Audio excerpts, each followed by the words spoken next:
तो आप सभी का स्वागत है स्टडी मैथ 5G में। दोस्तों, आप लोग क्लास 10th में पढ़ते हैं और 2024 में देने वाले हैं, तो यह वीडियो आप सभी के लिए रामबाण साबित हो सकता है। ठीक है, आप लोग इस वीडियो को शुरू से लेकर अंत तक आप लोग जरूर देखिए। आप लोग शुरू से अंत तक देखते हैं तो मैं गारंटी दिलाता हूं कि आप सभी 5 से 10 नंबर सिर्फ इस वीडियो से उठने वाला है। ठीक है, 2018 के जितने भी हिंदी में क्वेश्चन ऑब्जेक्टिव में पूछे हैं बाबू, उन सभी को इसमें खत्म करने वाला हूं। ठीक है, चलिए देखते हैं। एक पहला नंबर सवाल में, बुढ़ापे में इंसान बिल्कुल बच्चा बन जाता, इस वाक्य में बुढ़ापे कौन सी संज्ञा है? तो बुढ़ापा कौन सी संज्ञा है? तो बुढ़ापा जो है बाबू भाववाचक संज्ञा है। ऑप्शन नंबर सी इसका करेक्ट आंसर होगा। ठीक है, चलिए उसके बाद देखते हैं दूसरा नंबर सवाल कह रहा है विशेषण के मुख्यतः कितने भेद होते हैं? तो विशेषण के बाबू 4 भेद होते हैं। कौन कितने भेद होते हैं? तो विशेषण के 4 भेद होते हैं। ठीक है, अगला सवाल है आपने क्या खाया, इस वाक्य में कौन सी सर्वनाम है? आपने क्या खाया, तो बताइए, ये प्रश्न कर रहा है कि नहीं कि आपने क्या खाया, तो प्रश्नवाचक सर्वनाम हो जाएगा। ऑप्शन नंबर सी इसका करेक्ट आंसर। ठीक है, भविष्यत काल के कितने भेद होते हैं? तो भविष्यत काल के 3 भेद होते हैं। ऑप्शन नंबर 20 का करेक्ट आंसर होगा। ठीक है, भविष्यत काल के कितने भेद होते हैं? तो 3 भेद होते हैं। अगला है दयोधन का संधि विच्छेद करे। दयोधन का संधि विच्छेद करे, इसका होगा दधी जोड़ योधन। योधन, दधी जोड़ क्या? योधन। दयोधन का संधि विच्छेद क्या होगा? दधी जोड़ योधन। ऑप्शन नंबर किस में मिल रहा है? तो ऑप्शन नंबर 20 का करेक्ट आंसर होगा। ठीक है, चलिए अगला है करा राम ने भिखारी को पैसे दिए, इस वाक्य में को किस कारक की चिन्ह है? को किस कारक की चिन्ह है? तो बताइए क्या होता है? संप्रदान कारक काको की होता है ना, संप्रदान कारक होगा। ऑप्शन नंबर क्या हो जाएगा? 20 का करेक्ट आंसर। लौह पुरुष में कौन सा समास है? लौह पुरुष, लौह पुरुष कर्मधारय समास है। कौन सी समास है? कर्मधारय समास। निर्जन में कौन सा उपसर्ग है? निर्जन में जो है बाबू निर उपसर्ग है। कौन सा है? उपसर्ग है। ठीक है, निर्ग उपसर्ग। ऑप्शन नंबर 20 का करेक्ट आंसर। उसके बाद अगला देखते हैं, करा निम्नलिखित शब्दों में कौन सा शब्द शुद्ध है? निम्नलिखित शब्दों में कौन सा शब्द शुद्ध है? तो ऑप्शन नंबर हो जाएगा सी, सोनित। सो इसे लिखाएगा, उसके बाद नी होगा, ता होगा, सोनित। ऑप्शन नंबर किस में मिल रहा है? तो ऑप्शन नंबर सी इसका करेक्ट आंसर। ठीक है, चलिए उसके बाद अगला देखते हैं, कह रहा है यदि एक के बाद कोई भी भिन्न स्वर्ण आए तो एक किस में परिवर्तित हो जाते हैं? तो एक के बाद कोई भिन्न स्वर जब आता है तो ए जो है आय में परिवर्तित हो जाते हैं। क्या चीज में? आय, आय में परिवर्तित हो जाते हैं। ठीक है, ऑप्शन नंबर कौन हो जाएगा? तो ऑप्शन नंबर 20 का करेक्ट आंसर। ठीक है, उसके बाद निम्नलिखित वाक्यों में कौन सा वाक्य शुद्ध है? निम्नलिखित वाक्यों में कौन सा वाक्य शुद्ध है? देखिए तो, आपके दर्शन कब होंगे, मैंने यह काम करा है, प्यास से ओठ सूख रहा था, मेरा बात सुनो, ये हो जाएंगे आपके दर्शन कब से होंगे। आपके दर्शन कब से होंगे, इस वाक्य शुद्ध है। तो ऑप्शन नंबर ए इसका करेक्ट आंसर होगा। हाथ साफ करना मुहावरे का सही अर्थ क्या होगा? तो हाथ साफ करना जो है चोरी करना। हाथ साफ करना मुहावरे का अर्थ क्या होगा? चोरी करना। ठीक है, चलिए अब देखते हैं 13 नंबर सवाल, निम्नलिखित में शब्दों में कौन सा शब्द शुद्ध है? तो निम्नलिखित शब्दों में कौन सा? तो हितैषी, हितैषी शब्द जो है शुद्ध है। ठीक है, चलिए अब देखते हैं 14 नंबर सवाल, अंतिम में कौन सा प्रत्यय है? अंतिम में कौन सा प्रत्यय है? तो इम प्रत्यय है। कौन सा प्रत्यय है? तो इम प्रत्यय। अंतिम में कौन सा होगा? इम प्रत्यय होगा। ऑप्शन नंबर सी इसका करेक्ट आंसर। चलिए तो उसके बाद देखते हैं अगला है अष्टाध्यायी में कौन सा समास है? अष्टाध्यायी मतलब यहाँ पे बोल रहा है अष्टा के मतलब क्या है? 8। तो जब संख्या की बात करेगा तो कौन से होगा? दुग्गु समास होगा। तो ऑप्शन नंबर कितना हो जाएगा? ए इसका करेक्ट आंसर। भारत में बेरोजगारी का एक प्रमुख या प्रत्यक्ष कारण क्या है? तो भारत में बेरोजगारी एक प्रमुख या प्रत्यक्ष कारण क्या है? तो हो जाएंगे जाति प्रथा। क्या हो जाएंगे? जाति प्रथा। Option number C. पेड़ पर कमरा किसकी रचना है? तो पेड़ पर कमरा जो है विनोद कुमार शुक्ल की रचना है। Option number A. ठीक है, बी आर नारायण ने किस कहानी का अनुवाद किया? तो बी आर नारायण जो है किस कहानी का अनुवाद किया? तो दही वाली मंगम्मा, दही वाली मंगम्मा। Option number B. ठीक है, चलिए अगला सवाल देखते हैं। कह रहा है कवित्री अनामिका का जन्म कब हुआ? तो कवित्री अनामिका का जन्म जो हुआ 1961 ईस्वी में हुआ। कब हुआ? 1961 ईस्वी में हुआ। ठीक है, ऑप्शन नंबर ए। उसके बाद है घनानंद की भाषा क्या है? तो घनानंद की भाषा ब्रज भाषा है। कौन सी भाषा है? ब्रज भाषा। Option number B.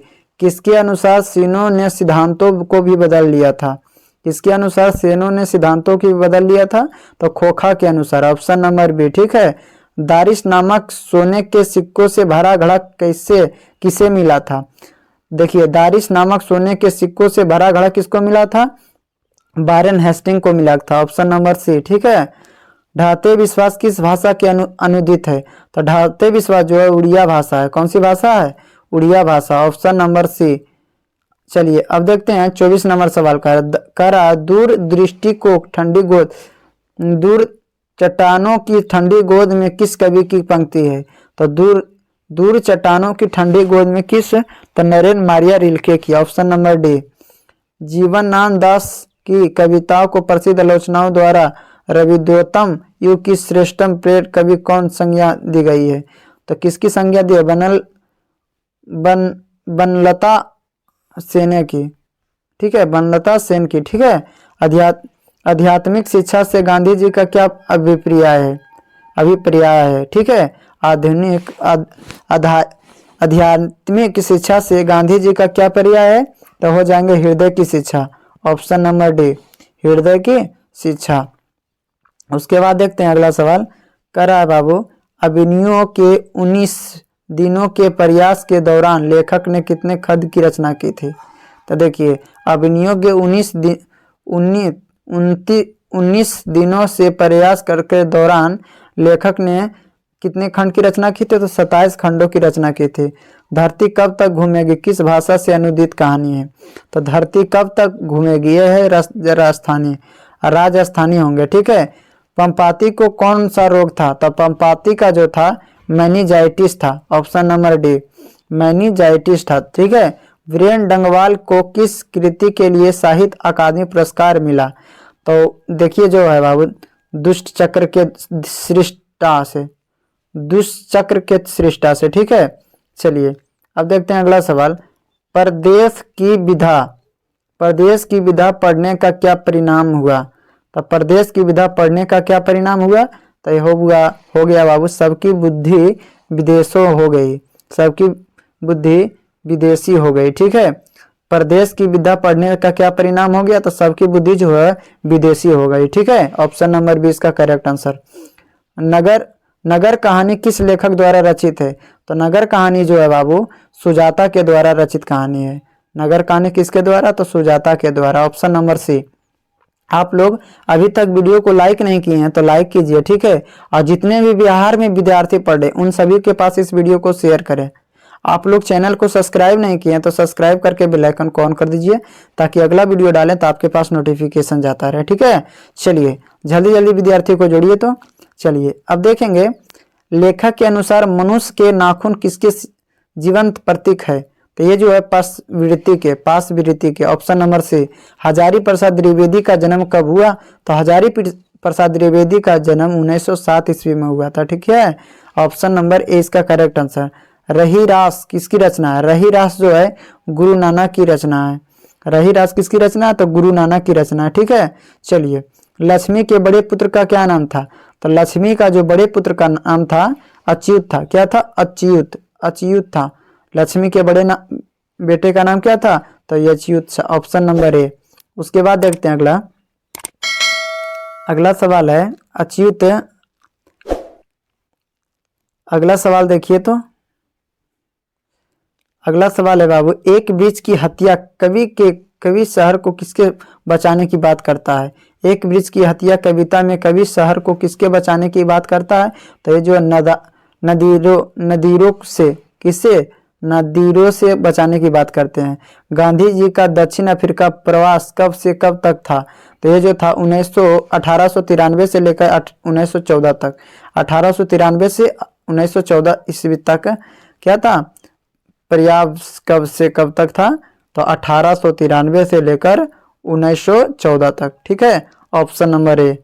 अगला सवाल है बाबू जब पंडित बिरजू महाराज को संगीत नाटक अकादमी अवार्ड मिला तब उनकी उम्र क्या थी?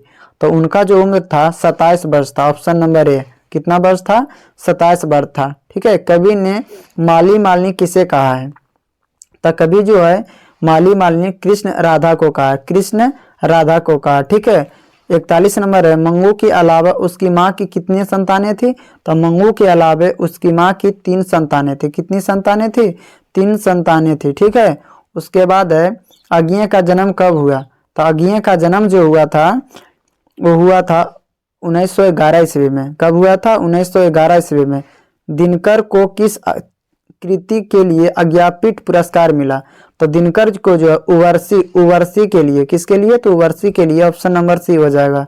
नौबत खाने में इबाबत साहित्य का कौन सा विधा है? तो नौबत खाने में इबाबत साहित्य का कौन सी विधा है? तो हो जाएंगे व्यक्ति चित्र। कौन सा हो जाएंगे? व्यक्ति चित्र। ठीक है। उसके बाद 45 नंबर है। ठीक है। देखिए तो यहाँ पे पंडित बिरजू महाराज लेखक घराने की सी पीढ़ी के कलाकार है।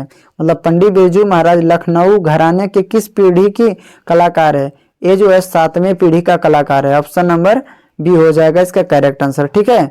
अब देखते हैं 46 नंबर सवाल को। 46 नंबर में बोल रहा है कि सीता के बेटे, क्या सीता के बेटों ने पिता को कितने रुपया माहवारी खर्चा देने का निर्णय लिया था?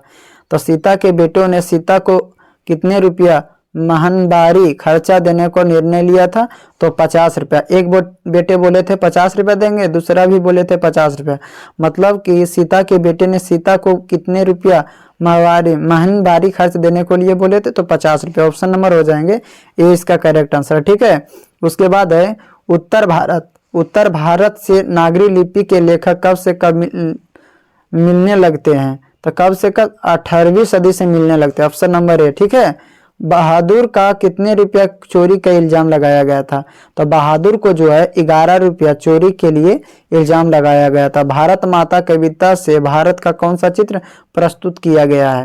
ये हो जाएंगे ऑप्शन नंबर सी अत्याथ्य। ठीक है। ऑप्शन नंबर सी हो जाएंगे। जातीय अस्मिता की दृष्टि से इतिहास का प्रवाह कैसा है? तो ये जो है अचित्र और अविचित्र दोनों, विचित्र और अविचित्र दोनों हो जाएंगे। ऑप्शन नंबर सी इसका करेक्ट आंसर। आप लोग वीडियो शुरू से लेकर अंत तक देखें तो आप लोग के लिए धन्यवाद। आप सभी लोग अभी तक वीडियो को लाइक नहीं किए हैं तो लाइक कर दीजिए। दोस्तों के पास शेयर नहीं किए हैं, शेयर कर दीजिए। आप लोग इस चैनल पे नए थे और चैनल को सब्सक्राइब नहीं किए हैं तो सब्सक्राइब करके बेल आइकन को ऑन कर दीजिए। Thank you for watching.